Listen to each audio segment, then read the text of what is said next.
Hello, welcome to Garden Chronicles. My name is James David, and in today's video I would like to share an interesting portion of a video more on a tutorial factor where I have successfully pollinated this particular type of Anthurium. And if you can look at it, it is very much more of a jumbo, locally known as Anthurium jumbo, and the idea here is actually a Magnificum. And if you notice the sinus, they are actually co-joined together, more like they are actually touching each other's ears, kind to say. And this particular one, I just want to mention to you that these berries are ripe for harvest, and I just want to show to you how I have actually managed to successfully pollinated them. So sit back and enjoy the show. Just on an introduction factor is that I must mention to you that I have not successful in an initial stage where I think I roughly tried this is more on this my 7th or 8th time in constantly trial and error, and I want to share to you on the factors of what actually have failed, and just to give you a head start on that so you don't repeat the same mistakes that I have actually made. First thing is that way before these Anthurium start to flower, you have to understand the dynamics of when they are called flower. They are actually known as inflorescence, and there's two portions of it, the spadix and the spathe. And basically it's more like a petal and something that's sticking out more like a stick kind of thing. So basically the context here is that the idea of this particular plant, or sorry, the flowers, is basically it will be female first, and then after that it will turn to male. And the idea here is that when it's in a female form, it is very ideal for it to receive the pollen upon it, and therefore it turns to berries. And lacking which this pollen, it eventually, after for a certain period of time, it will turn to a male form where it will start to give out pollens, and eventually that supposed flower, this inflorescence, will dry away. Now my problem here is that I do not have a first-hand pollen in my hands to pollinate them. Hence what has taken place that I just have to let go of one particular flower supposedly to go through its process. And once it is constantly in pollen, and what I mentioned to you that it also varies from species to species, do take note that when it comes to Anthurium such as crystallinum, Magnificum, Doreaceae and Forgetii, you can cross pollinate each other with them. However, you cannot do so with the one that is very much like a bird nest Anthurium, which is more of a hookery kind of species, where those are totally of a different spectrum. So do take note of that, because you don't want to waste precious pollen and trying to experiment it only to find that it's not going to be workable. Now, one of my first failure, in a way to say that experiment did not work through, is that I was actually waiting for that particular flower to produce sort of like a nectar dew kind of thing upon the flower stalk, or you can call it a spadix, and it did not occur. Eventually, after about 1-2 weeks time, the whole thing turned into a male form. So this is one thing which I've noticed, that for waiting for it for the nectar to come is also important to take note, because that is to say that the flower is supposedly primed to receive the pollen. Hence I was not able to notice it. Perhaps it could be because of humidity, or maybe the ants or any insect would have collected those nectar way ahead of time before I can actually take notice of that. So these are the things that you have to take note of, that if it does not occur, it may still be viable to receive the pollen with or without supposedly the nectar. So if you were to miss that dire moment, the optimum moment for it to be pollinated, then the whole flower supposedly will switch to a male form, and you have missed that golden opportunity for it to be pollinated. Now the issue here is that if they did not get pollinated, it will still have its male form, and after the male form it will dry away, so it's a wasted thing. So do take note of that. So you may not able to notice the supposed nectar forming on the spadix. Now the other thing that I've noticed is that since I failed the second time, so the third time is that I've actually put a plastic cover, sort of like cover the whole flower, so waiting for the supposed nectar to take place, and it did not take place. What has happened here is because of humidity taking place within the flower, while it has changed the microclimate within it, and even the pollen was a little bit more on the factor that it was not viable for pollination. So that was a third thing that I actually made mistake of. And the other factor here is, though I have managed to collect all the pollen and kept aside, but when it formed into a female form and I in fact used those pollen were not viable. So storage is important. I did not actually place them in a fridge. I just kept it in a dark enclosed space, thinking that it can actually last without refrigerator, but the problem was it did not work. So there are cases where the pollen may not be viable, or in its optimum position for it to be pollinated. So these are the things that I have learned through my experiment. So you may ask what actually worked out this time. So what I waited here is that I was actually watching on at least about 2 days time to see that the spade, supposedly the flower, has come to a certain size but not very big, but just nice for it in a formation. And once that has come to a formation, and because there are many flowers that is around with the pollen, I have started to hand pollinate it immediately without waiting for the nectar to take place. So I was doing that on a daily basis, or not say every day, but to say 2 days once, wherever there were pollen available, and I just rub it around the flower, the spadix, and I just left it as it is. And to my amazement, that particular spadix did turn to a male form. So I thought I've failed the process, but after the thing turned to a male form, I have used that particular pollen to apply to other flowers that was just coming to formation. So it was in the female form, so I used that pollen to the other flowers. Then eventually I've noticed that it was still growing longer, and slowly there were bumps on that particular spadix. And what I've noticed here is that they sort of appears to be swollen, and that supposed flower turns to become a little bit more thicker. Eventually the colors has changed, and they also bend, sort of like it bends where it become a seedling kind of berries kind of thing, and it was quite a beautiful process to see. I think all this took place roughly within a month's time, and I've noticed that though they are already pollinated, they do turn to a male form. So it's a good thing that I have not taken the element to think that once it turned to a male form, I was thinking of trimming it off so that it will conserve energy from the plant.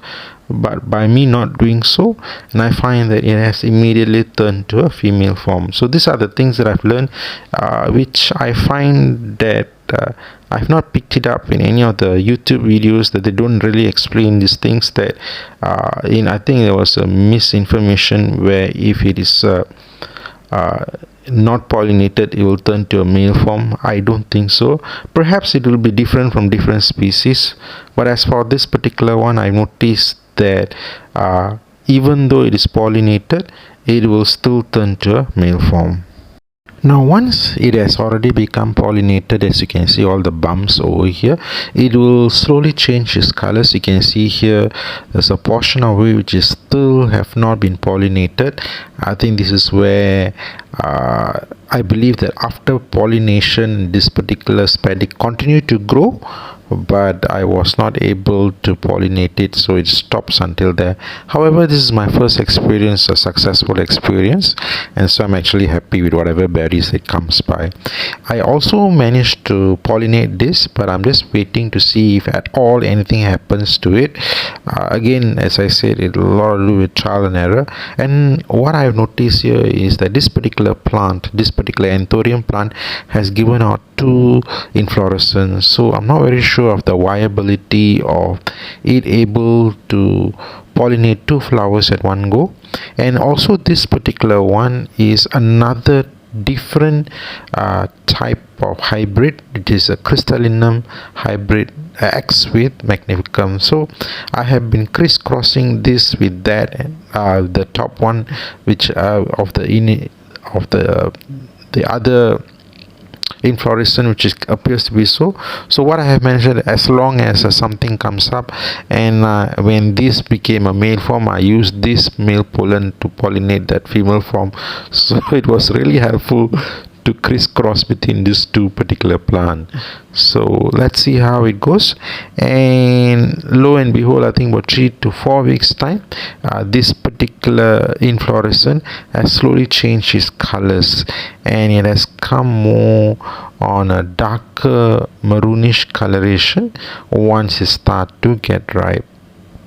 So I'm just hoping that this second inflorescence do appear to form berries. I'm just waiting for time, and only time will tell of what is different. So this is how it appears to be. We can see the difference on the size of the leaf. We can see, as I showed you earlier, where the leaves sinus touch each other, and this particular one, if you can notice, this is a smaller version of it. And I also noticed that I believe that their inflorescence will appear to be different, and of course you can see some slight bumps over here. And one of the things that I noticed here is that these only will give out their flowers when it has come to its matured size. So if it's a small plant or a cut or if at all is been cut or damaged, it will not bear flowers. So this particular one is this particular Anthurium, just more of a little bit smaller than the first one. I believe this is a crystallinum hybrid, that is a Magnificum hybrid. So see how it goes once it start to give out berries, and if the saplings and the babies start to show. I will only know once it has grown bigger. Do take note, when it comes to the baby plants, they all will look alike, so you will never know until it has come to its full formation.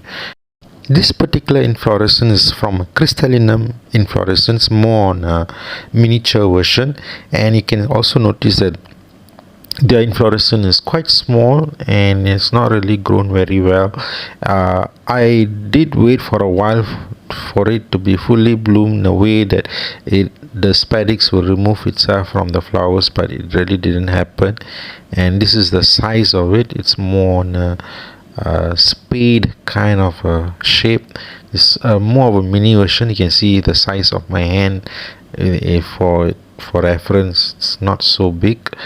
And what I can say here is that hopefully I will be able to pollinate, and my problem here is that I don't have pollen during the time that this particular inflorescence was in appearance.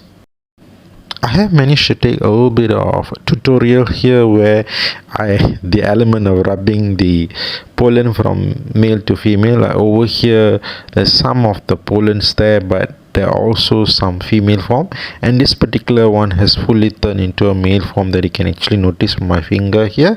There are some pollen, very much yellow dust kind of thing. There's not really thick pollen here, and as and when there is something as such as this, I'll just collect it and what do you call that, just rub through that. If you notice, this is how I actually do it. Just take and rub through the spadix. So basically as that, just make sure that if you intend to water your garden, don't do so until you finish pollination, and perhaps maybe in the evening time you water the garden. So try not to wash off the pollen because they can be easily washed off. And you can see here that they are still in green, very much like a pepper plant kind of thing. So this is one of the things that I noticed, that they do tend to bend and grow downwards. They are not, once they pollinated and bear berries, they tend to bend downward and grow downwards. Eventually they will tend to become heavy and fall downwards, so you may have to put a stick and tie it up just to give them enough support so they stay upright. Now this is another type of Anthurium. This is a flowering one, and I find that these do not have the same characteristics as the crystallinum. If you notice it, it does have some bumps here and there, but I don't really see it coming to a formation of any berries or any sorts. Of course this is an older video, but eventually what has happened to this particular inflorescence is just dried and fallen away, so it did not get pollinated. So these are the trials and error, and sometimes you really would not know the exact science of why it did not take place. But even though they appear to have, they come from the same species of Anthuriums, their characteristics are very different.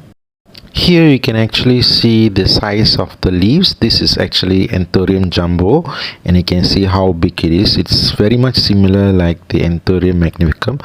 Of course, I have to mention to you that everything that is actually grown here locally in Malaysia, everything is actually a hybrid. And this is a second one which has a very yellow leaf, and you can see that this particular features is that it has a kind of a central dot there, and this particular one has a joining sinus in between the two parts of the leaves on the top part. So these are the two variations when it comes to crystallinums, and these are the things when it comes to crystallinum, or for the matter of fact, if you were to call it magnificum, both of them are actually fall into the category of hybrids.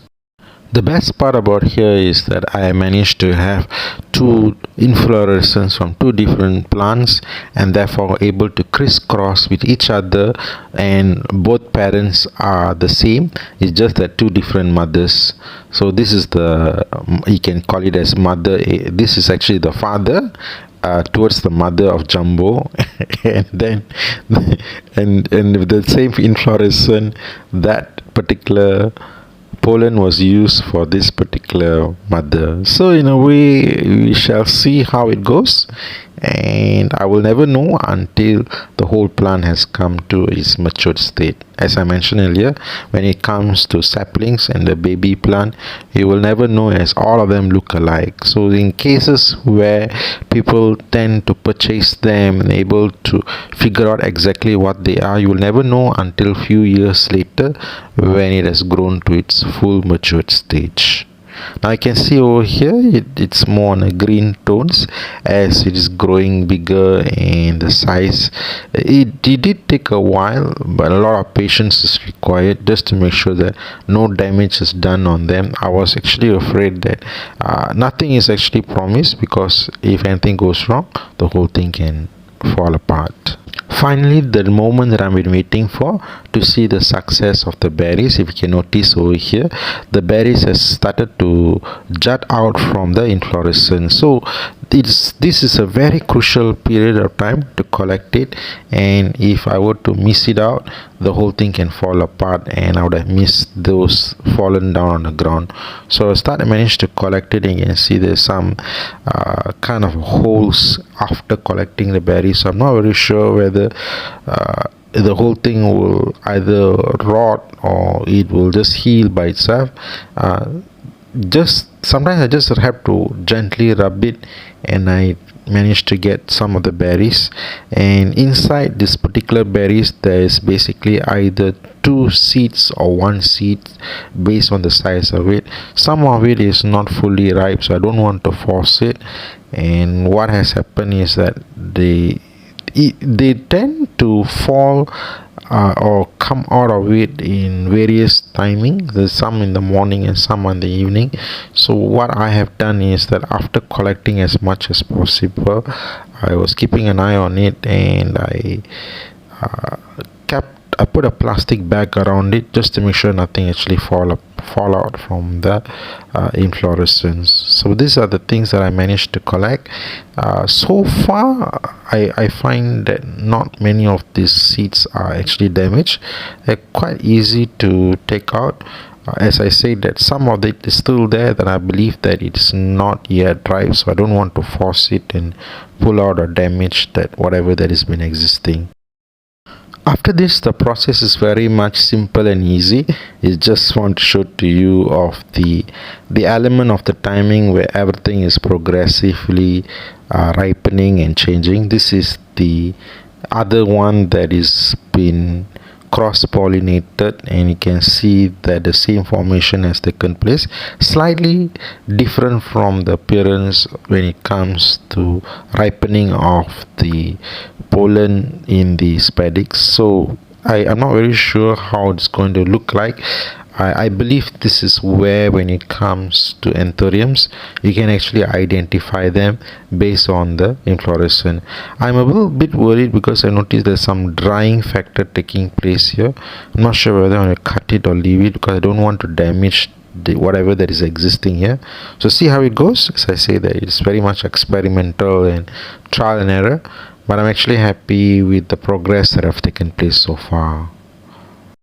Once most of it has already started to ripe, they've already started to collect them. You can see more is in formation. So these are the things that need to take note of, not to leave it too long on the inflorescence when they start to ripe, because if they start to fall down, or it will be difficult for it to collect. I also noticed that some of the vendors, the plant growers, tend to sell these seedlings in a dried form. I am very skeptical whether their seeds can actually are viable or able to sprout, because I understand that it has to be fresh. So once the seeds are dried, they may not become a plantlet. So I'm not very sure about it.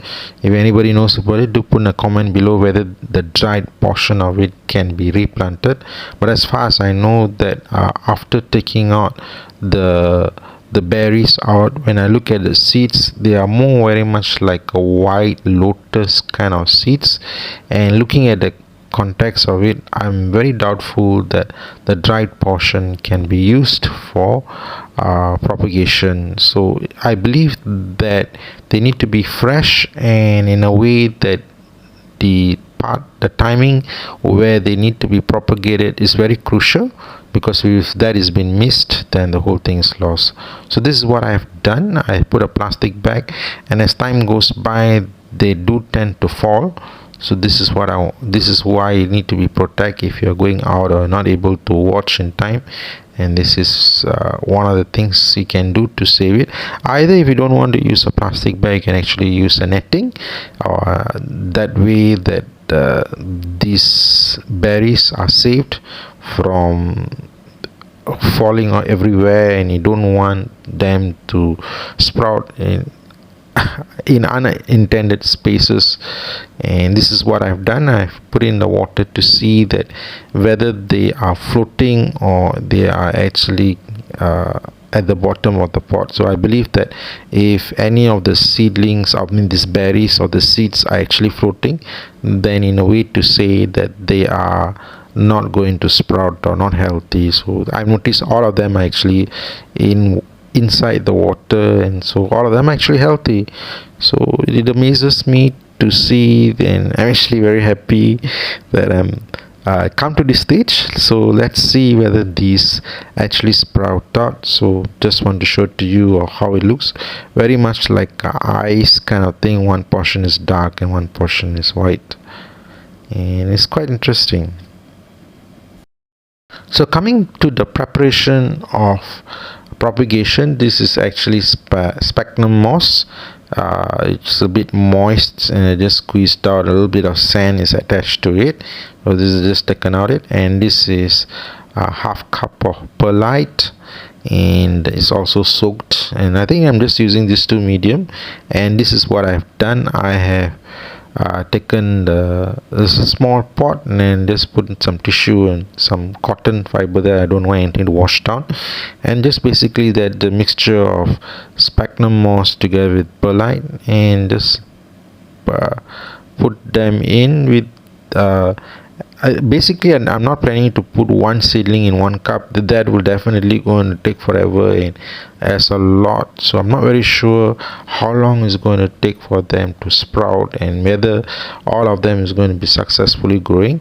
So I've just randomly put about 4 to 5 and that's about 10 pieces of the seeds in one pot, in a way that to save more space, because I don't want to have a big portion of it growing everywhere. So just for the record, if you can notice, this is the berry, and what I do is just lightly, gently press or roll and just squeeze out the skin out, and you see whether it is two portion of a berry or one single seed. So this particular one is two. So some, if the berry is big, it might have two, and you can notice that it appears to be something like a tooth kind of a shape, and it's very much white pearl kind of in color. So do take note of it on this context, that this is how the seeds are, because there's a lot of scams and a lot of cheating going on, in a way that a lot of these were actually posted when it comes to seeds. And I noticed that in most cases the seeds that has been posted from online, and what it comes is something else altogether, and in most cases those seeds don't even actually grow. So these are the things that you have to take note of when it comes to knowing the particular seeds in appearance. So this is what I've done. I've just prepared it and I placed the seeds inside of it, and that's about that. So as simple as that. So these are the seeds, and this is how I did it. So I'm not planning to bury it. It's just placing them just on the surface, because sometimes if they are too soggy they can just rot and you have lost your hard-earned time and work only to find the last part. It's not right. You can try it. As I said, a lot of it is experimental, but so far I find that this actually works best. So this is what I've done. I have placed it on another bigger container, and I place a very low water, a very low level of water, just to keep this moss and the perlite wet, because I want it to be moist, because the chances of it being totally dry and I might just lose the whole thing. So, and I'll just cover it and I kept it aside, and I will see how's the progress like. But basically this is all that is need to be done, and I think basically keeping them in a bright shaded airy area, not under direct hot sun, and as long as it's moist in the medium, I think it should be okay. I have now come to the end of my video. I hope this particular tutorial is very easy to understand. I hope that I covered most of the topics here, and I hope that you enjoyed my journey here on the pollen to the seedlings and the formation of these berries that taking place. It was quite fun to see the process of it from turning into berries, and for me to use those seeds for propagation. So if you have any questions, do put them in a comment below, and I'll try my best as possible to answer them according to my experience and opinion. And I would really appreciate, as I do, if you can click like, subscribe and support my channel. And I would really like to know your thoughts and your experience based on propagating anthuriums in your garden space. And perhaps in most cases I believe that this is because grown here in the hot and humid climate zone here in Malaysia, and I believe it would have been very different in different locations, especially when it comes to temperate regions or indoors or in that kind of setting. So I would really like to know how it is in your garden space. So hope to hear from you soon. Have a nice day and enjoy gardening. Take care and bye.